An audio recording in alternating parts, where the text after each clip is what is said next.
This video is sponsored by Atezr. Atezr. I don't know how to pronounce it, but it's sponsored by them. Hey guys, welcome back to another episode of Guns and Guitars, and today I am setting out to do something extremely different from my normal content. I am going to try to make the world's first entirely laser cut acoustic guitar. Now, I say world's first very loosely. I based that on just a quick Google search that I did where I didn't find anyone else who's done this before. So world's first as far as I know. And I'm not really setting out to build the world's best sounding acoustic guitar. Really, I'm just interested in seeing if I can build something that works.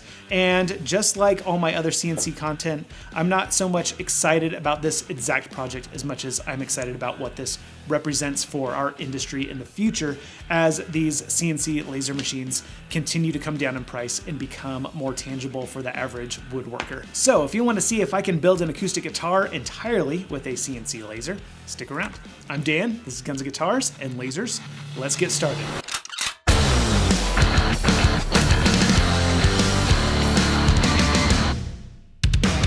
Now for this acoustic guitar material, I am using 5mm plywood, also known as Luan or 5mm underlayment. And the reason why I'm choosing that is because of all the plywoods that I've worked with laser cutting, I have found 5mm Luan or underlayment to be the one with the fewest voids. As I'm looking around at these 15 layers of plywood, there's maybe 3 or 4 voids that I'm going to need to fill.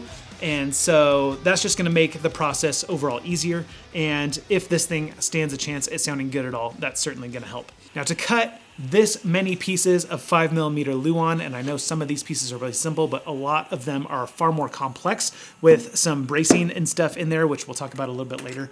But in order to do that, I needed a laser that was powerful enough to do it somewhat quickly. I didn't want to be here for days on end while a 5-watt laser slowly cut out all 15 of these guitar shapes. And so the laser I'm using for this job is the Atezr p20, and I'll be talking about it a little bit as we kind of go through this project, but a couple things right off the bat that I want to tell you about. One, it's a 24-watt diode laser, so it is 5 times as powerful as the very first laser that I reviewed on this channel, which made for much quicker cutting, again, which I'll talk about a little bit later. Also, it has a much bigger work area, okay? Without any extensions installed, it is large enough to cut out a full-size guitar body. And again, talk about that a little bit more later, but that's why I'm using this machine for this build specifically. And so now let's go ahead and talk about my design a little bit. Basically, I just dragged and dropped a photo of a guitar shape that I really liked into my Lightburn software and traced it out. And then, you know, I'm not an acoustic guitar builder. I don't know a whole lot about bracing and how it affects tone, but I do know that it is necessary. It's at least a functional part of the guitar to make it stronger. So I found some good photos of some back bracing and some front cross bracing that I thought, at least if nothing else, looked cool, and I traced those into my software as well. And so, like I said, it's about 15 layers of 5mm Luan. So I've got my top and back, I've got 3 layers of back bracing, 3 layers of front bracing, and then all the pieces in the middle that are just the perimeter and the neck block. Now, I'll explain a little bit later why I didn't have the laser cut out the neck pocket. It's for a very good reason, but I did have the laser cut out a comfort carve up here, which I will smooth out in a little bit, as well as a nice little scallop right here so we can reach up to the higher frets, because unlike most acoustic guitars, this one's going to have 24 frets. I also use the laser to burn in a custom rosette around my sound hole. Of course, we're going to have some trade-offs with sound and aesthetics, being that this thing's made out of plywood, but being cut one layer at a time with the laser, that affords us the opportunity to be a little bit more creative in other areas to kind of make up for it. Well, this Atezr machine is a real beast. It's been running for like, I don't know, probably 2 hours now. Got about half of my pieces cut out. And so while it's cutting out the other half, I'm going to start gluing this thing up. And here I just have a wood plank that I covered in aluminum foil so that I don't glue my back down. And then I had the laser put in these little holes here for basically, you know, locators so that they will all stack evenly where they're supposed to. So as I'm gluing this up, I'm just going to be using those holes with some toothpicks to make sure everything gets lined up properly. And ideally, if possible, I'm going to pull those out before the glue dries. And then once everything's all glued up, I'll plug them at the very end. But I chose this piece of wood for the back specifically because 1, it's beautiful, and 2, You hear that? Yeah, tone wood right there. Nothing like a little subflooring to get you good tone on an acoustic guitar.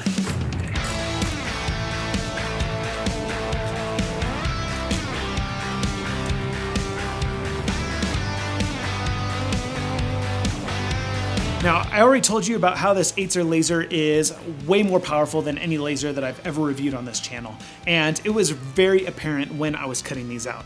I think the more simple designs, like the back, cut out in about like 8 minutes, and then the more complex designs, like where there's the front cross bracing, for example, took between like 20 and 30 minutes. So altogether, about 4 hours of laser time, which is really impressive considering the amount of cutting this laser had to do. Now, because I was cutting essentially the same design over and over again 15 times, it afforded me the opportunity to kind of play with light burn settings to see what the most efficient method is for cutting, whether it's better to do a faster speed with more passes or a slower speed with a single pass. And I actually learned something. It's actually a much cleaner cut if I just go a little bit slower and do only one pass. And just to let you guys know, this laser is so powerful that I'm actually only running it on 85% power.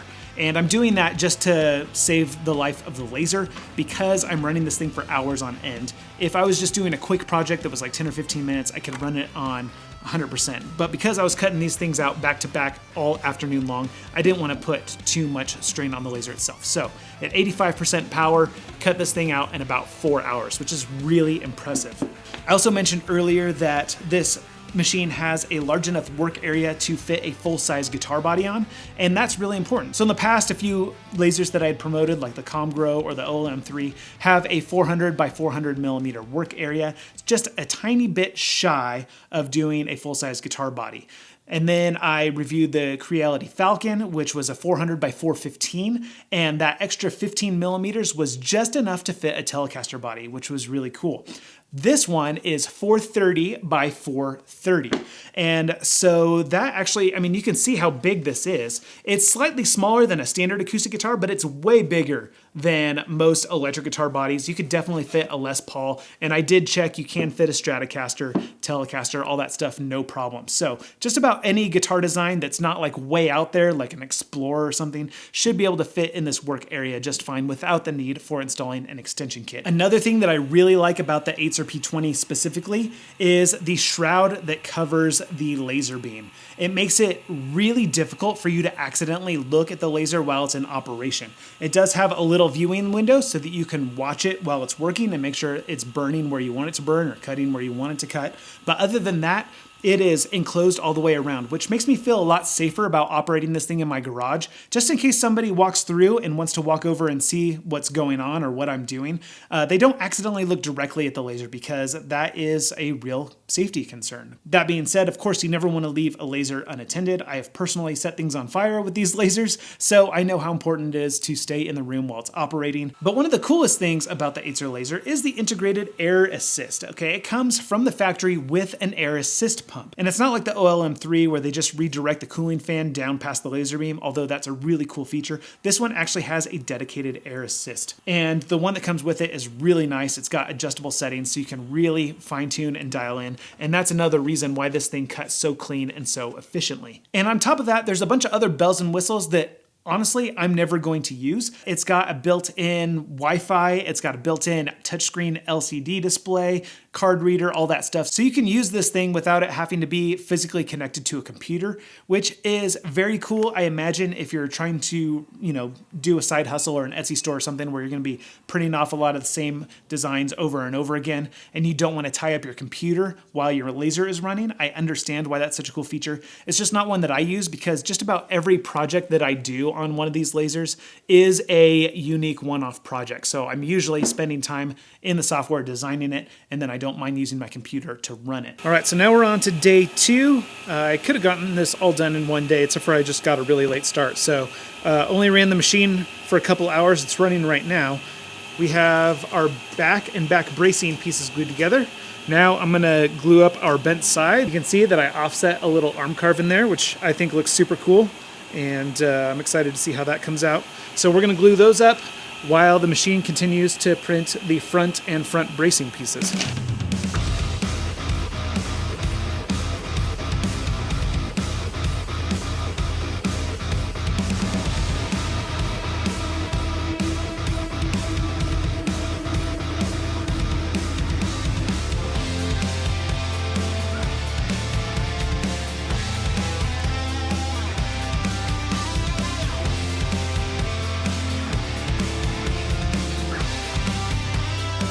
Okay, we have all of our pieces cut out. Took about, I don't know, 4 hours on the laser maybe. So really not that bad considering, cut out 15 pieces.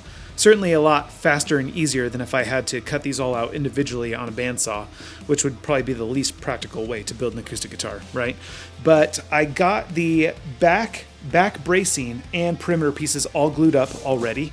And so now I'm just gonna glue up my top and my top bracing pieces. And I'm gonna glue them up together separately. And then hopefully I can just glue the top to the back and we'll be good to go.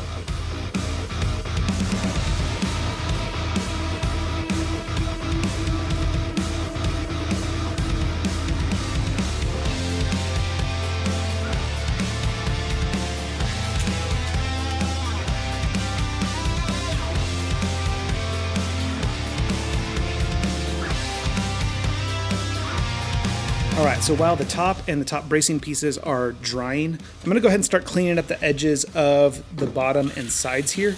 And you can see all this nasty glue spilled over the sides.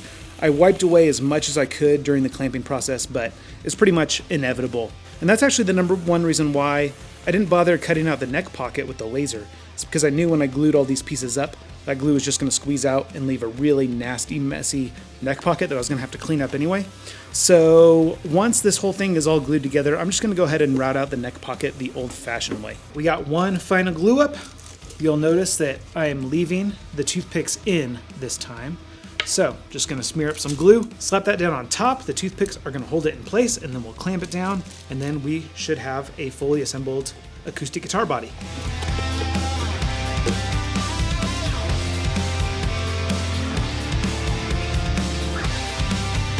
Now, the reason why you guys are seeing so many laser videos on my channel is because I'm really doubling down on the technology. I honestly like running these lasers more than the CNC routers. They just cut cleaner and they look nicer, and honestly, because they only work in 2 dimensions, X and Y, they're a lot easier for me to understand the software. Now, there's definitely a time and place for my CNC routers, and I'm gonna be making more videos using them soon, but I really, truly believe that CNC machines are the future of craftsmanship.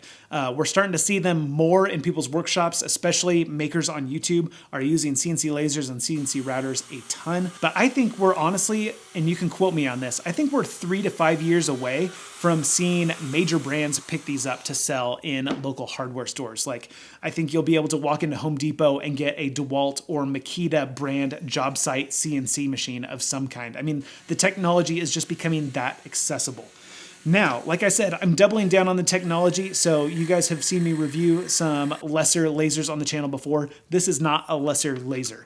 This, I think, retails for about $1,300. It's on sale for $100 off right now, and I also have a special coupon code down there that will get you an additional $300 off. So you can pick up one of these things for like $8.49, I believe. So all the details for that are down in the description if you guys are interested. This is not just a hobby grade CNC machine. This is what I would call a semi-pro CNC machine, because once you start getting to lasers more powerful than this, you're gonna be looking at like a CO2 laser, which is gonna cost you several $1,000s. So this is about as pro as you can get for a basic desktop at home CNC machine.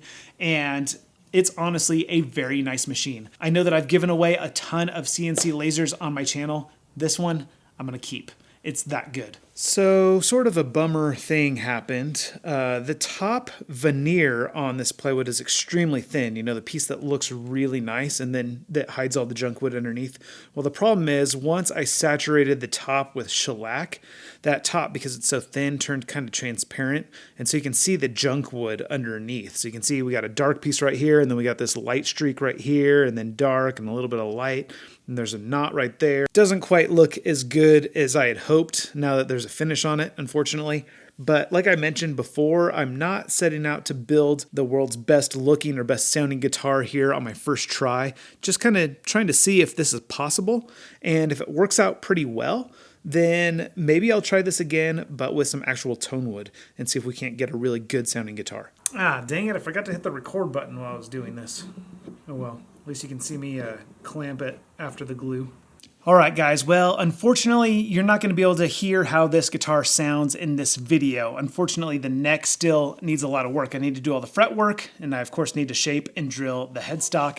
And then I would also like to reshape the heel to better match the contour of this body before I glue it in. So still needs quite a bit of work. So if you want to hear how this sounds, make sure you are subscribed because that's going to be next week's video. And I'm very excited to see if this thing can make a tune or not. Now you guys might also be thinking, if I'm making the world's first laser cut acoustic guitar, why didn't I laser cut the neck? Well, the reason for that is because while the Atezr P20 laser is larger than most lasers in its class, it's still not quite large enough to make a full-size guitar neck. But I do have a laser that's big enough, so if that's something that you want to see, then, I can make it happen. Let me know down in the comments. All right, I'm Dan, this is Guns and Guitars, and I will see you in that next video.